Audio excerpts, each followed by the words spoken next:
For today's video, magluluto naman tayo ng nilasing na hipon. Kapag sinabing hipon, madalas na pumapasok sa isip natin ay tapon ulo, pero ibahin yung lulutuin natin ngayong araw. Dahil sa sobrang lutong, wala ka talagang itatapon. Perfect nga din yan kapag sinawsaw mo sa napakasarap na suka, talagang mapaparami yung kain mo. Kaya kung ready ka ng matakam, panoorin mo yung buong video at simulan na natin. Hawak na ni Ka-Brother G yung mga hipon at yung alak na gagamitin natin. Sabi nga niya, bago natin lasingin yung mga hipon, mas maganda na malinis, kaya tatanggalin natin yung mga balbas or buhok-buhok. Oo nga naman, sino ba naman ang gustong kumain ng may buhok? Bale, ginupit-gupit lang yan at habang ginagawa yan ni Ka-Brother G, mabilis na update lang sa mga pananim natin. Nagsimula nang magsilakihan yung mga tanim nating mustasa at nasa 1 linggo na rin nung itinanim natin yung mga yan. Habang nagtatanim nga kami, doon namin na-realize na ganun pala kahirap ang pagtatanim, hindi pala siya madalian, masakit sa likod, pero alam namin na worth it naman kapag nag-ani na tayo. Sabi nga nila, kung ano ang itinanim, yun din ang aanihin. Meron na rin pala tayong tanim na papaya,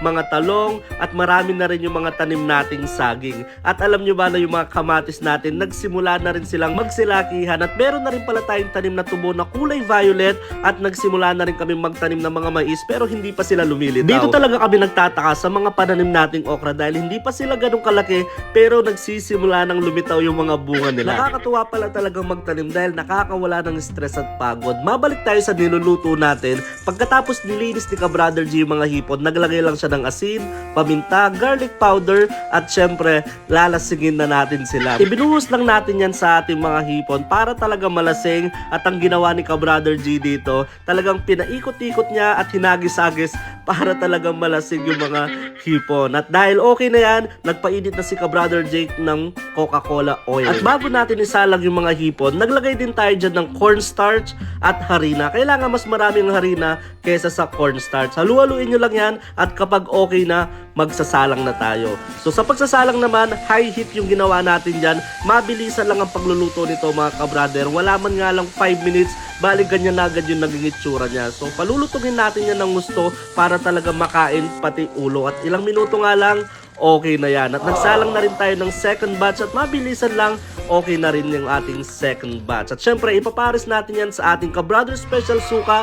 Available na yan sa Shopee at sa TikTok Shop. Grabe, sino ba naman ang hindi matatakam dyan? First bite, you know, sobrang lutong at sobrang sarap din ng mga hipon. Dahil maliliit nga yung mga hipon, medyo manamis-namis pa siya. At huwag kayong mag-alala mga ka-brother, kahit nilasing na hipon to, hindi siya nakakalasing. Kaya pwedeng-pwede sa mga bata, pati na rin sa matatanda. Pwedeng pang ulam at pwedeng-pwede rin pampulutan. At kung mapapansin nyo, kahit maramihan na yung kinakain ko dyan, okay lang dahil sa sobrang lutong, walang tapon talaga. At kung natakam at naglaway ka sa videong to ka-brother, i-mention mo na yung kilala mo para naman makaganti ka. Magla-last bite na nga ako dyan dahil si Ka-Brother G na rin ang magte-taste test. You know? Pakinggan nyo naman yung lutong. Grabe.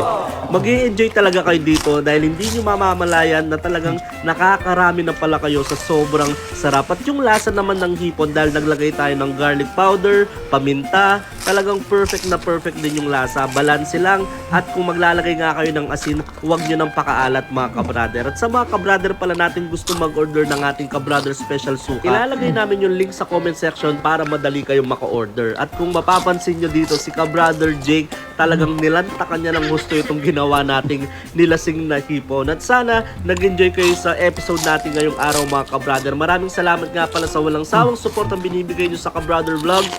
Sobrang appreciate namin kayo. Welcome nga pala sa mga bagong followers. Maraming salamat po. Ingat kayo and God bless.